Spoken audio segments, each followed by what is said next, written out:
வணக்கம் and welcome to cinema matrix. இந்த வீடியோவில் எதை பற்றி பார்க்க போகிறோம் அப்படின்னா, திடீர்னு பார்த்தீங்கன்னா வினோத் பிக் பாஸ்க்கு நன்றி சொல்கிறாரு. அண்ட் தென் பிக் பாஸ் தரை தொட்டு கும்பிட்றாரு. எதனால் அப்படின்றத டீட்டெயிலாக இந்த வீடியோவில் பார்க்கலாம். அதுக்கு முன்னாடி நம்மளோட சேனல் நீங்கள் சப்ஸ்கிரைப் பண்ண முடியுங்கன்னா சப்ஸ்கிரைப் பண்ணி சப்போர்ட் பண்ணுங்கள்.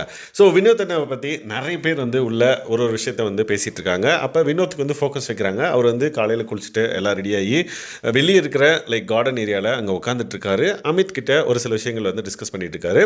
வினோத் அப்படின்ற மாதிரி சொன்னோடனே அவர் மைக்கெல்லாம் செக் பண்ணுறாரு. ஓகே, நம்ம மைக்கு சரியாக போல அப்படின்ற மாதிரி. அதுக்கப்புறம் ஒரு பாஸ் வினோத் அப்படின்னு சொல்லிட்டு ஒரு பாஸ். அவரும் முழிக்கிறாரு, எதுக்கு கூப்பிட்டாரு நம்மளே அப்படின்ற மாதிரி மைக்கை செக் பண்ணிட்டு இருக்காரு. உடனே ஷர்ட் சூப்பராக இருக்குது அப்படின்ற மாதிரி அவர் சொன்னோடனே அவருக்கு என்ன சொல்கிறதுனே தெரியல. ஐயோ பிக் பாஸ் வாத்தியாரே, ரொம்ப நன்றி ரொம்ப நன்றி, எந்த கேமராவில் பார்க்குறீங்க, ஐயோ எனக்கு ஒன்றுமே புரியலையே, ரொம்ப நன்றி, ரொம்ப தேங்க்ஸ் அப்படின்ற மாதிரி அவர் சுற்றி முற்றி அப்படியே பார்த்திங்க அப்படின்னா அவர் சொன்னதை ரிசீவ் பண்ணிட்டு அவர் சூப்பராக பார்த்திங்க அப்படின்னா ரியாக்ட் பண்ணுறாரு. அதை பார்க்குறதுக்கு நம்மளுக்கே நல்லாயிருக்கு. இப்போ நம்ம வீட்டில் நல்ல ட்ரெஸ்ஸு ஒன்று போட்டோம் அப்படின்னா அம்மா அதை பார்த்துட்டு சூப்பராக இருக்குன்னாங்கன்னா அது ஒரு இதுவாக இருக்கும்ல. ஸோ அந்த ஒரு இதில் பார்த்திங்கன்னா அவர் எக்ஸைட்மெண்ட்டில் அப்படியே பார்க்குறாரு. அதுக்கப்புறம் எந்த கேமராவில் பார்க்குறாருன்னு தெரியல அப்படின்ற மாதிரி உட்காராரு மறுபடியும். உடனே அமித் சொல்கிறாங்க, இந்த கேமரா இருக்கும் இந்த கேமராவாக இருக்கும் அப்படின்ற மாதிரி. ஓ அதுவா, தேங்க்ஸ் பிக் பாஸ் அப்படின்ற மாதிரி சொல்லிவிட்டு லிவிங் ஏரியாவுக்கு வாங்க எல்லாருன்னு சொன்னோடனே உள்ளே போகிறாங்க. அங்கே எல்லாத்தையும் சொல்கிறாரு, வாத்தியார் சொல்லிட்டாரு இந்த மாதிரி சூப்பராக இருக்குது ட்ரெஸ்ஸுன்னு சொல்லிட்டு.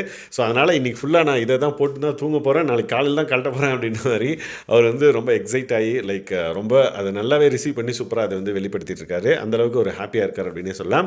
அதுக்கப்புறம் வெளியே கார்டன் ஏரியாவில் தரையை தொட்டு அவர் கும்பிட்டாரு, ரொம்ப நன்றி ரொம்ப நன்றி அப்படின்ற மாதிரி. ஸோ இந்த மாதிரி நிறைய கியூட் மூமெண்ட்ஸ் அண்ட் தென் நல்ல நல்ல மூமெண்ட்ஸ்லாம் பிக் பாஸ் வீட்டுக்குள்ளே அடிக்கடி நடக்கும். ஸோ அந்த மூமெண்ட்ஸை நீங்கள் தெரிஞ்சுக்கணும் அப்படின்னா நம்மளோட சேனலை சப்ஸ்கிரைப் பண்ண முடியுங்கன்னா சப்ஸ்கிரைப் பண்ணி சப்போர்ட் பண்ணுங்கள். தேங்க்ஸ் கைஸ், பாய்.